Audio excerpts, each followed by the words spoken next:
नमस्कार दोस्तों, स्वागत है आपका एक बार फिर हमारे channel sine theta cos theta पे। तो चलिए पढ़ाई शुरू करते हैं। तो दोस्तों आज के इस वीडियो में हम लोग पढ़ेंगे सरफेस केमिस्ट्री का चैप्टर को हम लोग क्या करेंगे स्टार्ट करेंगे। इस वीडियो से ये पहला पार्ट है हम लोगों का किसका सरफेस केमिस्ट्री का। तो सबसे पहले सरफेस केमिस्ट्री मतलब सरफेस से आपको समझ में आ गया होगा कि केमिस्ट्री जो हम लोग इसमें जो रासायनिक चीज़ों को पढ़ेंगे, जितना भी केमिकल लोचर्स को पढ़ेंगे वो किस पे होगा, सरफेस पे होगा। कुछ अंदर का ही बातें करेंगे, मतलब कि सरफेस का हल्का सा अंदर का कुछ बातें करेंगे, लेकिन वो कुछ स्टार्टिंग में ही आके खत्म हो जाएंगी। आगे जाके इस चैप्टर में पूरा का पूरा आपको क्या करना है, सिर्फ सरफेस से रिलेटेड हर एक चीज़ पढ़ना है। जैसे आपको हो गया फिजिज ऑप्शन, केमिज ऑप्शन, एडज ऑप्शन, फिर डिश ऑप्शन, ये सब सारा चीज़ आप लोगों को क्या करना है, एडजॉर्बेट, एडजॉर्बेंट, ये सब क्या क्या है उसको हम लोग आगे जाके देखेंगे, समझेंगे और एग्जाम में मचा देंगे। तो चलिए हम लोग सबसे पहला टॉपिक या सबसे पहले इसका इंट्रो देख लेते हैं कि क्या है सरफेस केमिस्ट्री।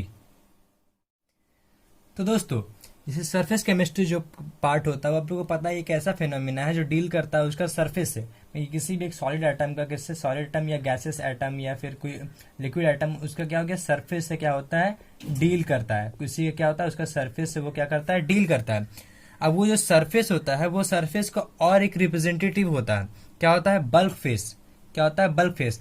तो बल्क फेस मतलब कि बल्क फेनोमेना, जो बल्क फेनोमेना होता है, बल्क फेनोमेना मतलब कि जितना भी उसका अंदर में मॉलिक्यूल्स है और बाहर में उसका सरफेस पे मॉलिक्यूल्स है, ऐसा नहीं कि बाहर में, उसका सरफेस पे जो थ्रू आउट दी इसका अंदर में है, इस पूरे को हम लोग क्या बोलेंगे, बल्क फेनोमेना। और ये जो हो गया टोटल, ये कौन सा फेस हो गया, बल्क फेस हो गया। मतलब कि जो सरफेस केमिस्ट्री हुआ वो सरफेस केमिस्ट्री किसका फेनोमेना हो गया, मतलब एक सरफेस पे एक फेनोमेना हो गया जिसमें हम लोग पढ़ेंगे सरफेस का किसी भी एटम या मॉलिक्यूल का, किसका, उसका सरफेस एटम के बारे में। अब वो पूरा बल्क फेस क्या हो गया, बल्क फेस उसमें क्या बोल रहा है, सरफेस के बारे में बोल रहा है और क्या बोल रहा है, अंदर के बारे में बोल रहा है। ठीक है, तो ये जो बल्क फेस हो गया सरफेस का और अंदर का, उसको हम लोग हाइफन से या स्लैश से दिखाते हैं। जैसे कि मान लीजिए पूरा एक एटम कौन सा, सॉलिड एटम है, क्या है, सॉलिड एटम है। और जो बाहर का एटम जो यहाँ पर इंक्लूड हो रहा है, क्या हो रहा है, जो यहाँ पर बाहर में जो अट्रैक्ट हो रहा है, चाहे इसे डिश में कि इससे दूर चला जा रहा है, किसी मतलब कि इसका सरफेस पे जो अभी दूर इतना अंदर नहीं जाते हैं, क्या करते हैं, इसका सरफेस पे जो है क्या होता है, इस एटम का जो या इस एटम के जो सरफेस पे है उसको हम लोग क्या कर रहे हैं, मान लीजिए वो गैस गैस मॉलिक्यूल्स है, क्योंकि जितना भी सारा मॉलिक्यूल्स है वो क्या है, गैस मॉलिक्यूल्स है। तो हम इसको हाइफन से दिखाएं, नहीं तो हम इसको क्या कर सकते थे, स्लैश से भी दिखा सकते थे। क्या से दिखा सकते थे, स्लैश, सॉरी स्लैश से या हाइफन से भी दिखा सकते थे, माय मिस्टेक। मैं कि ये दोनों से आप इसको दिखा सकते हैं, क्या कर सकते हैं, ये दोनों से आप इसको दिखा सकते हैं। यही इसका हो गया कि रिप्रेजेंटेशन, मतलब कि जो भी इसमें अट्रैक्ट हो रहा है या जो उससे रिमूव हो रहा है, लेकिन जो सरफेस पे है, मेनली सरफेस पे बात हो रहा है। इस पे मान लीजिए गैस है सरफेस पे और अंदर ये टोटल मॉलिक्यूल किसका है, कि एटम किसका है, क्या है, सॉलिड का है। तो उसे हम किससे दिखा रहे हैं, रिप्रेजेंटेशन किससे कर रहे हैं, सॉलिड गैस से। तो आपको कभी पूछ सकता है एमसीक्यू में रिप्रेजेंटेशन कैसे करेंगे, चाहे आपको बोल देगा दो टाइप का इसमें हम कि बल्क फेस में ये दो फेस है, सॉलिड फेस और गैस फेस है, तो इसको आप रिप्रेजेंट कैसे करिएगा। तो आप इसको रिप्रेजेंटेशन करना सीख गए, कैसे इसको रिप्रेजेंट करेंगे। ठीक है, तो जैसे कि ये तो हम लोग हो गया दो अलग अलग फेस, लेकिन जब यही दोनों फेस अगर दोनों में पूरा पर्टिकुलर क्या होगा, मिसिबल हो जाएगा, क्या हो जाएगा, दोनों में पूरा मिसिबल हो जाएगा, तो क्या हो जाएगा, इस टाइप का हम लोग इस फेस को हम लोग दिखाएंगे नहीं। क्या होगा, टोटल वो पूरा एक फेस ले लेगा, बल्क फेस नहीं, पूरा का पूरा एक फेस ले लेगा। क्या होगा, एक पूरा का पूरा फेस ले लेगा। ठीक है, तो इस तरह टाइप का बहुत सारा रिएक्शंस है तो होता है जो सरफेस पे होता है। इस सरफेस केमिस्ट्री में जैसे क्या हो रहा है कि सरफेस पे रिएक्शन हो रहा है, तो इस तरह का बहुत सारा रिएक्शन होता है। हम ये सब क्या पढ़ रहे हैं, इंट्रो पढ़ रहे हैं। तो इस तरह का बहुत सारा रिएक्शन होता है सरफेस केमिस्ट्री पे। जैसे कॉरोजन हो गया, वो किसी आयरन का चाहे किसी भी चीज का क्या होता है, ऊपर में लगता है, रस्ट जो होता है वो क्या होता है, रस्टिंग क्या होता है, ऊपर में होता है, सरफेस पे हो रहा है। ठीक है, फिर जो इलेक्ट्रोड का प्रोसेस हो गया, जैसे कि वो वाला इलेक्ट्रोलाइट सिस्टम, जो NaCl टूटता है वो वाला जो इलेक्ट्रोलाइट सरफेस में, तो उसमें क्या होता है, इलेक्ट्रोड और कैथोड एनोड होता है। तो ये दो इलेक्ट्रोड होता है ना, तो ये सब पे क्या सरफेस पे होता है, जितना भी वर्क होता है सरफेस पे वर्क होता है। फिर आपका हो गया डिसोल्यूशन हो गया, फिर आपका क्रिस्टलाइजेशन हो गया। ये सब सारा चीज क्या है, सरफेस केमिस्ट्री का एक हो गया एग्जाम्पल है। क्या है, एग्जाम्पल है। तो यहाँ तक आप लोगों को कोई दिक्कत नहीं हुआ होगा। तो हम लोग अब स्टार्ट करते हैं कुछ इसका मेन पॉइंट से, मैं फर्स्ट पॉइंट से हम लोग क्या करते हैं, स्टार्ट करते हैं। तो सरफेस केमिस्ट्री है, ठीक है। सरफेस केमिस्ट्री का जितना भी हम लोग आगे जाके पढ़ेंगे वो सबका स्टार्ट होता है एक छोटा सा एक एटम से, एक छोटा सा एटम से। अगर वो उसका एटम का सरफेस पूरा क्लियर है, पूरा क्लियर है मतलब कि एकदम उसमें कुछ पार्टिकल नहीं, एकदम ना के बराबर है, कुछ नहीं, 0% है, तभी जाके उसमें कोई अट्रैक्शन या कुछ होगा। मतलब कि अगर इसमें कोई और अट्रैक्शन है तो उसमें टोटल अट्रैक्शन या टोटल रिपल्सन नहीं हो रहा है। इसमें अगर पूरा का पूरा ये खाली है तभी जाके उसमें चाहे मान लीजिए कि पूरा भरा हुआ बस एक जगह खाली है, तो वो खाली जगह पे ही कुछ ना कुछ होगा, वो खाली जगह पे कुछ ना कुछ अट्रैक्ट होगा। ठीक है, तो वही बोला जा रहा है कि एक सरफेस, एटम का सरफेस को हम लोग क्या करते हैं, एक फोर्स में रखते हैं, मतलब कि एक क्या कर रहे हैं हम लोग, एक वैक्यूम में रख रहे हैं। क्या कर रहे हैं, एक वैक्यूम में रखते हैं जिसका ये पास्कल में, जिसका प्रेशर होता है 10⁻⁹ और नहीं तो 10 क्या कर सकते हैं -10, कि इसका जो वैक्यूम का प्रेशर जो होता है क्या होता है, बहुत ही हाई होता है। माइनस नहीं तो -8 भी लिख सकते हैं, 10⁻⁸ ये सब जो होता है ये क्या है, इसका प्रेशर है, पास्कल प्रेशर है। क्या है, पास्कल प्रेशर है। और ये किसका प्रेशर है, किसमें इतना प्रेशर मेंटेन कर रखना है, जब हम लोग इसको इस एटम को क्या कर रहे हैं, वैक्यूम में रख रहे हैं। क्या कर रहे हैं, वैक्यूम में रख रहे हैं। तो वैक्यूम में रखने के कारण रख रहे हैं और उसमें पास्कल इतना प्रेशर दे रहे हैं, तब जाके वो क्या हो रहा है, इसमें कोई भी टाइप का मतलब अट्रैक्शन या रिपल्सन नहीं हो रहा। क्या हो रहा है, शुद्ध बचा हुआ है।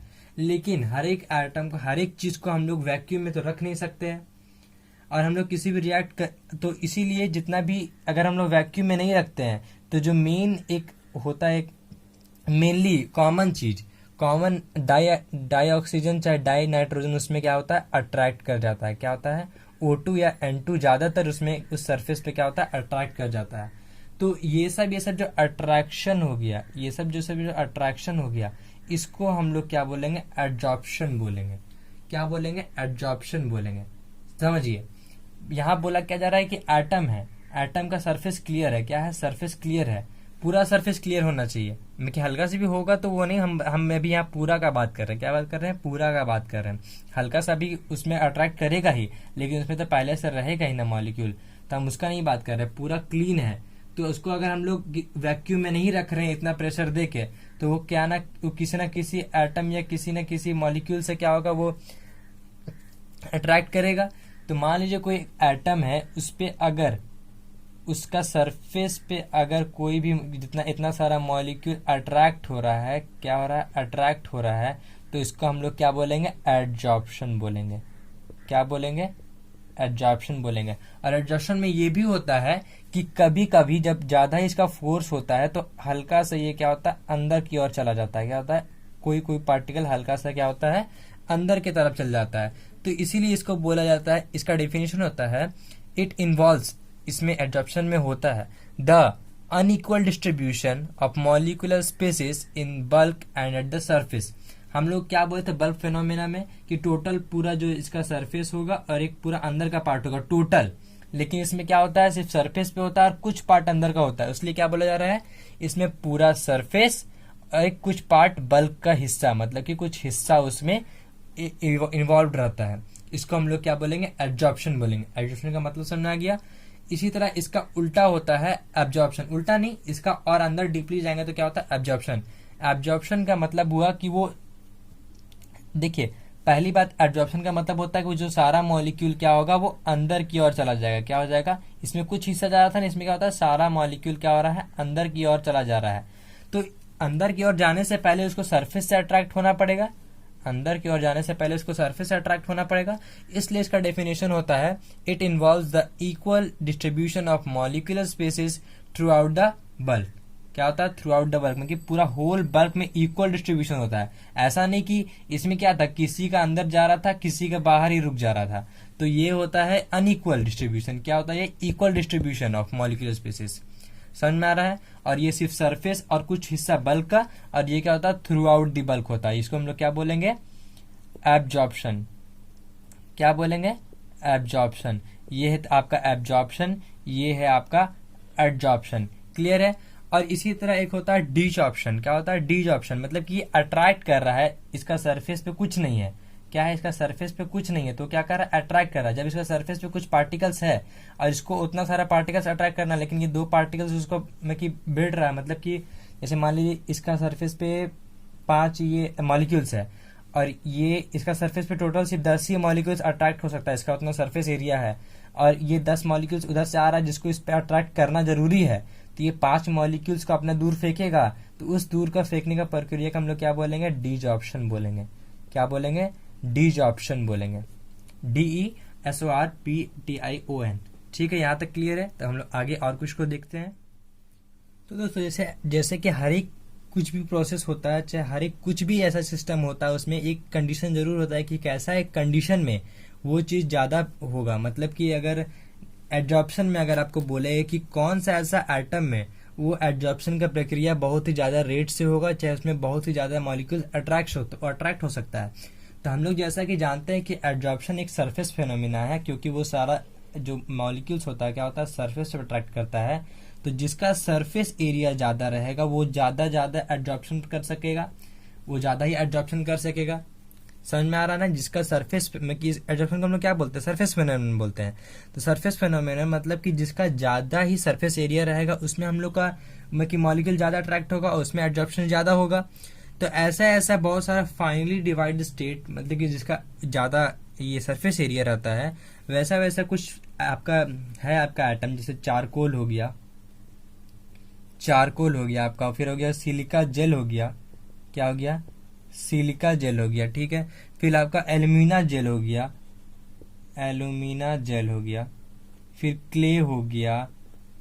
ऐसा और भी कुछ ऐसे सब्सटेंस है। तो वो सब क्या होता है, उसका सरफेस एरिया ज़्यादा ही होता है कुछ, और वो सब में एडजॉर्प्शन क्या होता है, बहुत ही स्पीड रेट से होता है और बहुत ही ज़्यादा होता है। Charcoal, silica gel, alumina gel, फिर आपका हो गया क्ले, ये सब क्या है, एग्जाम्पल है फाइनली डिवाइड स्टेट का, जिसका आपका सरफेस एरिया बहुत ही ज़्यादा होता है। तो आप एग्जाम्पल हम कुछ दे रहे हैं, वो सब एग्जाम्पल आपको बहुत ज़्यादा काम आने वाले हैं। इसका रीज़न भी कि आप एक रीज़न भी समझ सकते हैं इसमें, जैसे हम समझाएंगे समझ लीजिएगा। और भी इसमें बहुत सारा चीज़ है जो आपको समझ में आएंगे, जो अभी मैं बताने जा रहा हूँ। तो जैसे देखिए, कोई एक बॉटल ले रहे हैं हम लोग, क्या करें, अभी हम 3-4 एग्जाम्पल पढ़ेंगे एडजॉर्प्शन का, पढ़ेंगे क्या पढ़ेंगे, 3-4 एग्जाम्पल हम लोग पढ़ेंगे एडजॉर्प्शन का। कोई एक वेसल ले रहे हैं, उसमें हम लोग क्या कर रहे हैं, O2, N2, H2, carbon monoxide, ये सब गैस हम लोग डाल दिए, क्या किए, डाल दिए। और फिर उसमें हम लोग क्या कर रहे हैं, पाउडर चारकोल डाल दे रहे हैं। क्या कर रहे हैं, इस चारकोल जिसका सरफेस एरिया ज़्यादा है, उसमें एडजॉर्प्शन ज़्यादा होगा, इसलिए हम उसको इससे ट्रीट करके दिखा रहे हैं आपको। तो चारकोल, उस चारकोल को हम लोग पाउडर्ड करके हम इस क्लोज वेसल में डाल के हम लोग इस वेसल को क्लोज कर देंगे, तो इसमें जब इसमें गैस था, तो इसमें पहले से सरफेस एरिया कम था, तो इसका जो प्रेशर है वो ज़्यादा था, और जो ज़्यादा ही गैस उसमें था तो प्रेशर ज़्यादा रहेगा। और फिर इसमें पाउडर और डाले तो इसमें और ज़्यादा जिसका एरिया था वेसल का अंदर का वो कम हुआ, तो प्रेशर और बढ़ गया। लेकिन जैसे हम लोग चारकोल को डाल रहे हैं, उस चारकोल को हम लोग सॉलिड चारकोल को डाल रहे हैं, उसमें जो गैस पर्टिकुलर गैस उसके लिए जो बना होगा अट्रैक्ट होने के लिए, वो उसमें अगर अट्रैक्ट हो जाएगा, लेकिन उसमें एडजॉर्ब्ड हो जाएगा, मतलब कि उसका सरफेस पे क्या होगा, एडजॉर्ब हो जाएगा। ऐसा इस हम इसे दिखा रहे हैं, तो ऐसा मत समझिए कि इसका एरिया वही रहेगा, वो क्या होगा, उसका सरफेस में एडजॉर्ब हो जाएगा, मतलब सरफेस में मिल जाएगा। क्या होगा, उसका सरफेस में मिल जाएगा। तो इसका जो अंदर का फोर्स है, वेसल का फोर्स में प्रेशर है, वो तो कम हो जाएगा ना। क्या हो जाएगा, वो इंक्लोज का जो वेसल का जो ये गैस का जो यहाँ पे प्रेशर है, अंदर में जो प्रेशर है वो क्या हो जाएगा, कम हो जाएगा ना। समझ में आ रहा हम क्या बोल रहे हैं। एक सब क्या एग्जाम्पल है कि अगर एक क्लोज वेसल ले रहे हैं, उस वेसल में कौन सा क्या चीज बंद है, गैस है बहुत सारा, जैसे O2, H2, फिर आपका NH3CO, ये सब आपका क्या है, गैस उसमें बंद है। उसमें क्या है, एक और चीज है पाउडर चारकोल, जिसका सरफेस एरिया ज्यादा है, उसमें एडजॉर्प्शन बहुत ही अच्छा तरीका से होता है। तो वो जो गैस को एडजॉर्ब कर पाएगा तो एडजॉर्ब करेगा, जिसके कारण हम इसका अंदर का जो प्रेशर है उसको कम कर सकते हैं और वेसल को फूटने से बचा सकते हैं। इसलिए उसमें हम लोग क्या कर रहे हैं, पाउडर और डाल रहे हैं। ऐसा हो सकता है हमेशा, ऐसा चीज आपको एग्जाम्पल में, एक एग्जाम्पल ये हो गया।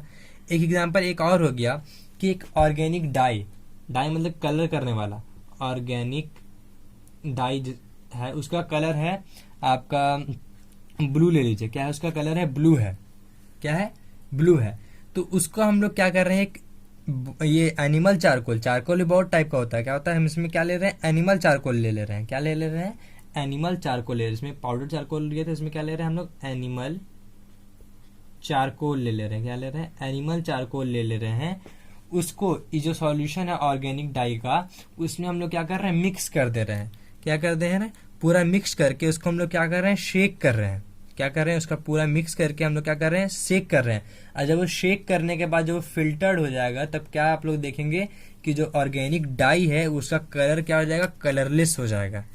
क्या हो जाएगा, कलरलेस हो जाएगा। तो मतलब कि जो ऑर्गेनिक डाई का ब्लू कलर था, जो ब्लू कलर था वो कहाँ एडजॉर्ब हो गया, एनिमल चारकोल का सरफेस पे एडजॉर्ब हो गया। क्या हो गया, एडजॉर्ब हो गया, ना कि एब्जॉर्ब हो गया। क्या हो गया, एडजॉर्ब हो गया। क्या हो गया, ना कि एब्जॉर्ब हो गया। उसका सरफेस पे हुआ, इसलिए क्या हो गया, एडजॉर्ब हो गया। ये चीज क्लियर है। एक चीज और देख लीजिए, जैसे एयर में मॉइस्चर होता है, मतलब कि हल्का सा पानी का एक होता है मतलब कि परसेंटेज रहता है, तो उसका जो मॉइस्चर हटाने के लिए हम लोग क्या कर रहे हैं, सिलिका जेल। तो एयर को जो एयर है उसका मॉइस्चर को हम लोग ड्राई में, एयर को पूरा ड्राई बनाने के लिए हम लोग क्या कर सकते हैं, सिलिका जेल का उपयोग कर सकते हैं। Air becomes dry in the presence of silica gel because the water molecules get absorbed on the surface of the silica gel. ये भी एक एग्जाम्पल है, ये एग्जाम्पल था, ये एग्जाम्पल, ये भी एक एग्जाम्पल है कि सिलिका जेल का मदद से हम लोग जो एयर का जो वाटर है उसको हम लोग अपना अंदर, इस सिलिका जेल का अंदर एब्जॉर्ब करा के एयर को हम लोग क्या कर सकते हैं, ड्राई करा सकते हैं। क्या कर सकते हैं, एयर को ड्राई करा सकते हैं। तो ये 3 टाइप का हम लोग क्या पढ़े, अभी एग्जाम्पल पढ़े इसका एड्जॉर्प्शन का। तो अब देखिए, एड्जॉर्प्शन का एक नेमिंग है, ये दोनों मॉलिक्यूल का एक नेमिंग है। ये जो एटम आपको बड़ा से दिख रहा है, क्या है, एड्जॉर्बेंट। क्या है, एड्जॉर्बेंट। और ये क्या है आपका छोटा छोटा, एड्जॉर्बेट। एड्जॉर दोनों में है, देखिए ADSOR दोनों में है। बड़ा वाला में BENT है और छोटा वाला में BATE है। समझ में आ रहा है, एड्जॉर्बेंट और एड्जॉर्बेट। और दोनों का कंसंट्रेशन पे ही 2 टाइप का एक होता है, पॉजिटिव एड्जॉर्प्शन और नेगेटिव एड्जॉर्प्शन होता है। दोनों का कंसंट्रेशन वाइज एक एड्जॉर्प्शन होता है जो कि पॉजिटिव एड्जॉर्प्शन और नेगेटिव एड्जॉर्प्शन होता है। अगर एड्जॉर्बेंट का कंसंट्रेशन एड्जॉर्बेट से ज्यादा हो तो नेगेटिव एड्जॉर्प्शन होगा। क्या होगा, नेगेटिव एड्जॉर्प्शन होगा। मतलब कि बड़ा वाला का अगर छोटा से ज्यादा हो, मतलब कि बड़ा वाला का अगर छोटा से ज्यादा हो, बड़ा वाला का अगर आपका छोटा से ज्यादा हो तो क्या होगा, नेगेटिव एड्जॉर्प्शन देगा। और अगर ये छोटा वाला का बड़ा से ज्यादा होगा तो क्या होगा, पॉजिटिव एड्जॉर्प्शन देगा। यहाँ पर क्या बात कर रहा है, क्या बात हो रहा है, एड्जॉर्प्शन में कि यहाँ पर आपका ये एड्जॉर्बेंट में कि एड्जॉर्बेंट और ये एड्जॉर्बेट का बात हो रहा है कंसंट्रेशन वाइज। क्या हो रहा है, कंसंट्रेशन वाइज बात हो रहा है। तो आपको यहाँ समझ में आ रहा है, समझ में आ गया कि एड्जॉर्बेट किसको बोलते हैं, एड्जॉर्बेंट किसको बोलते हैं। क्लियर है, यहाँ तो कोई दिक्कत नहीं है। हम लोग आगे कुछ और चीज को देख लेते हैं, जैसे कि एड्जॉर्प्शन और एब्जॉर्प्शन में हम लोग डिफरेंस तो देख ही लिए कि वो क्या होता है कि ये इसका सरफेस पे होता है लेकिन हल्का कुछ पार्ट अंदर पे भी होता है। लेकिन एब्जॉर्प्शन में क्या होता है, पूरा थ्रू आउट दी बल्क होता है। क्या होता है, थ्रू आउट दी बल्क होता है। तो इसी तरह हम लोग क्या देखेंगे, distinction between adsorption and absorption. मतलब कि किसी एक ही पार्टिकल का एग्जाम्पल लेके हम लोग दोनों चीज को देखेंगे। मतलब कि एक ही केमिकल प्रोसेस करेंगे, उसमें हम लोग क्या करेंगे, दोनों चीज को देखेंगे। और फिर हम लोग मैकेनिज्म पढ़ेंगे एड्जॉर्प्शन का कि कैसे वो ये स्पॉन्टेनियस रिएक्शन होता है। तो दोस्तों अभी हम लोग 2 एग्जाम्पल ऐसा पढ़ने वाले हैं जिसमें रिलेटेड रहेगा एड्जॉर्प्शन, जैसे जितना भी हम लोग अभी पढ़े हैं। तो ये आपका डेफिनेशन उससे सारा चीज रिलेटेड रहेगा। क्या रहेगा, रिलेटेड रहेगा। जैसे कि एड्जॉर्प्शन में हम लोग क्या पढ़े थे कि उसका सरफेस पे पूरा का पूरी वो मॉलिक्यूल जो अट्रैक्ट रहेगा, लेकिन कुछ पार्टिकल क्या होगा, हल्का हल्का, कोई सारा पार्टिकल नहीं, उसका अंदर जाएगा। क्या जाएगा, अंदर जाएगा। सारा पार्टिकल नहीं जा रहा है, कोई पार्टिकल क्या हो रहा है, अंदर जा रहा है। इसलिए क्या होता है, ये unequal distribution of molecular species बोलते हैं। हम लोग क्या बोलते हैं, unequal distribution of molecular species बोलते हैं। तो इसे देखिए, हम लोग कोई चौक को ले रहे हैं। क्या ले रहे हैं, कोई चौक का टुकड़ा ले रहे हैं। क्या कर रहे हैं, कोई चौक का टुकड़ा ले रहे हैं और एक कोई इंक का यहाँ बॉटल ले रहे हैं। अब इस चौक का टुकड़ा का हम लोग क्या कर रहे हैं, इंक का बॉटल में डुबा दे रहे हैं। और जब इस चौक का टुकड़ा को हम लोग बाहर निकाल रहे हैं तो देख रहे हैं इतना दूर का सरफेस एरिया क्या हो रहा है, उसका जो उसका सरफेस एरिया पे क्या हो रहा है, इंक क्या हो रहा है, एब्जॉर्ब्ड हो जा रहा है। क्या हो रहा है, सिर्फ सरफेस एरिया पे कैसे हो रहा है हम कैसे देखेंगे, तो उस चौक का पीस को हम लोग क्या कर रहे हैं, बीच से इसको क्या कर रहे हैं, तोड़ के देख रहे हैं।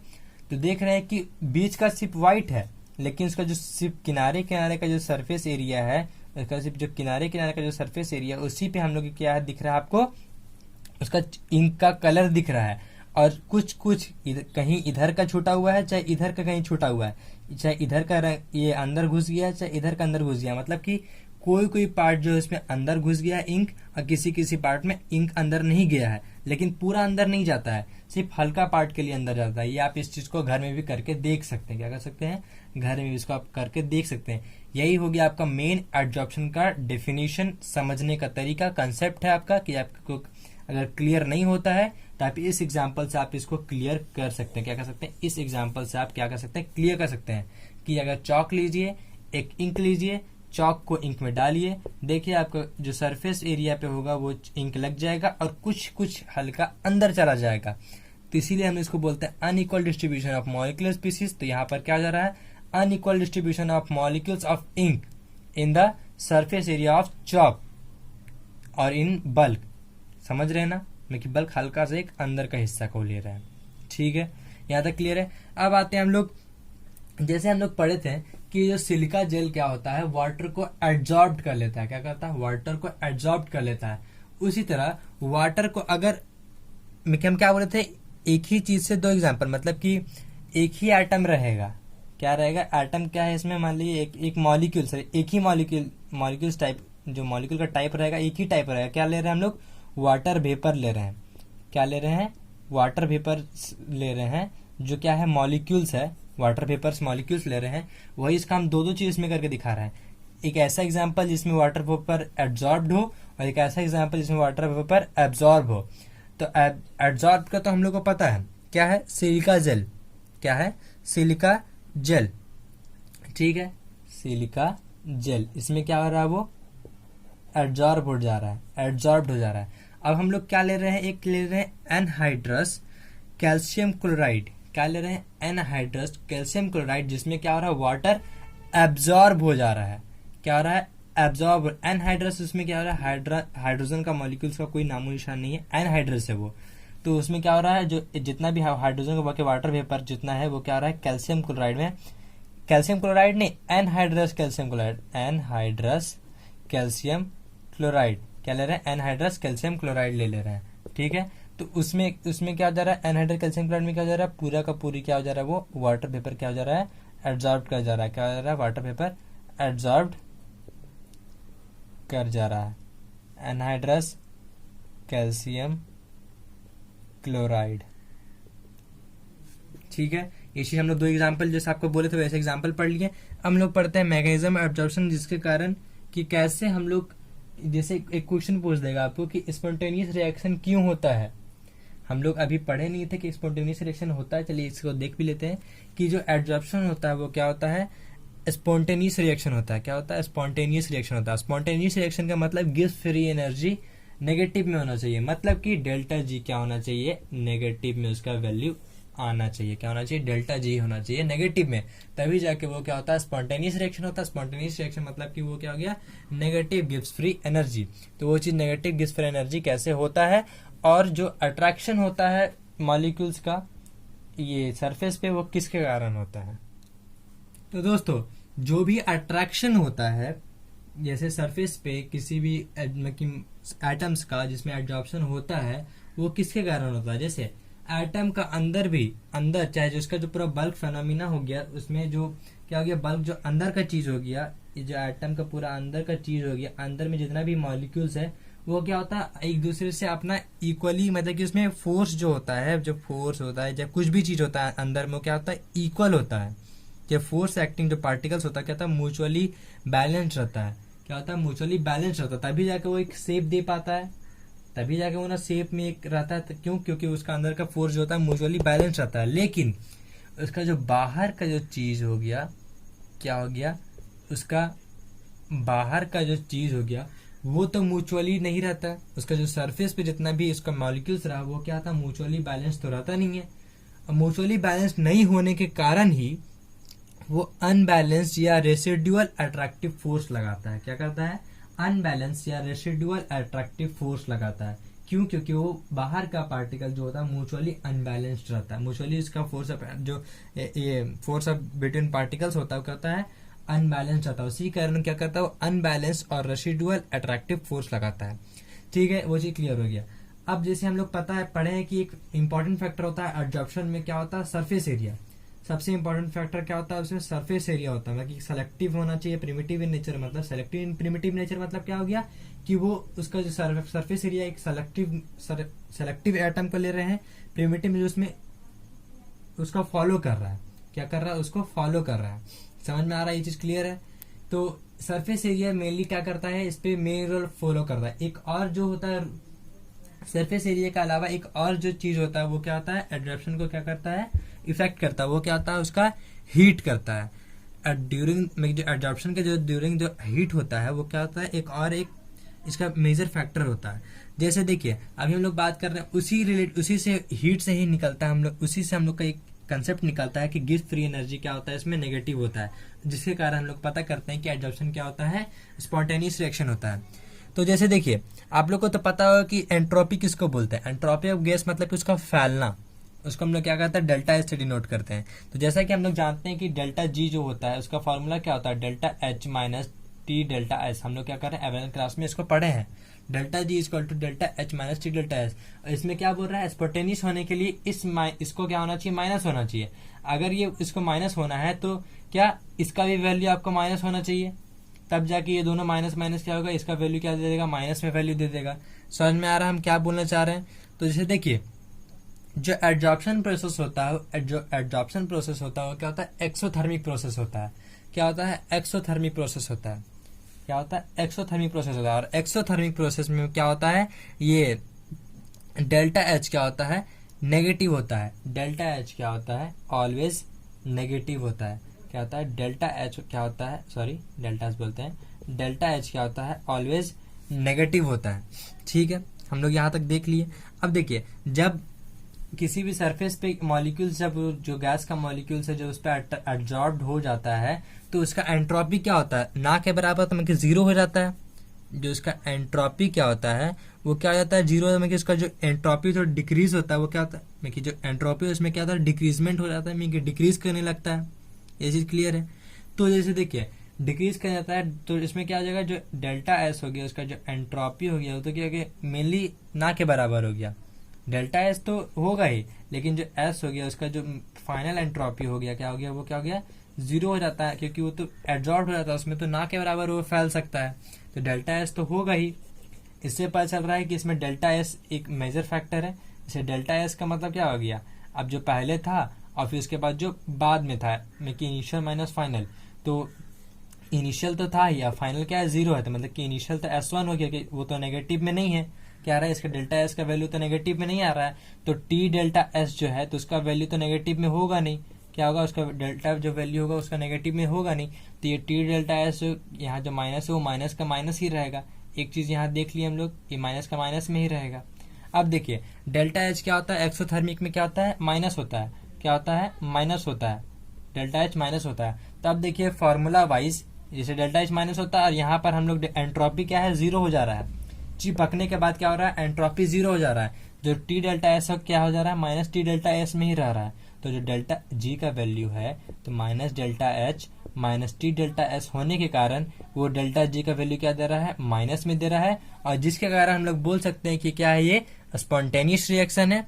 तो हम लोग क्या बोल सकते हैं, ये एक स्पॉन्टेनियस रिएक्शन है। हम लोग समझ गए कि इसको स्पॉन्टेनियस रिएक्शन क्यों बोलते हैं। एग्जाम में आएगा तो आप इसको बिंदास बेझिझक लिख सकते हैं आराम से।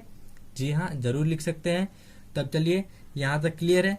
एक चीज और देख लेते हैं, जैसे हम लोग बात की एग्जाम्पल में कि चौक वाला में जैसे एडजॉर्प्शन और एब्जॉर्प्शन उसमें हुआ था, उसमें हल्का सा हुआ था कि हल्का सा अंदर पार्टिकल इंक किया था, लेकिन सारा पार्टिकल बाहर में ही था।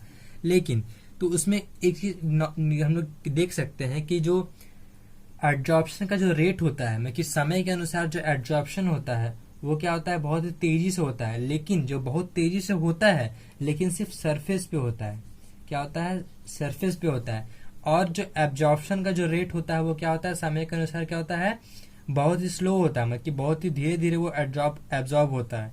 क्या होता है, बहुत ही धीरे धीरे क्या होता है, वो एब्जॉर्ब होता है। समझ में आ गया ना। तो इसका जो होता है रेट स्लो होता है और इसका रेट फास्ट होता है। इसका रेट फास्ट होता है किस पे, सिर्फ सरफेस पे, और लेकिन इसका जो रेट स्लो होता है किस पे, सरफेस पे भी और अंदर पे भी। मैं कि ये सरफेस से ही अंदर जाता है ना, मतलब कि थ्रू आउट दी बल्क, मैं किसी भी इसका सरफेस और इसका क्या होगा, थ्रू आउट दी बल्क इसका रेट स्लो रहता है, और इसका through out the surface area इसका रेट ऑफ एब्जॉर्प्शन क्या होता है, फास्ट होता है। तो ये चीज क्लियर हो गया। तो अगले वीडियो में हम लोग बहुत सारा चीज को पढ़ेंगे, टाइप्स ऑफ एब्जॉर्प्शन, उसका कैरेक्टरिस्टिक्स एंड एटसेट्रा। तब तक के लिए thank you and have a nice day.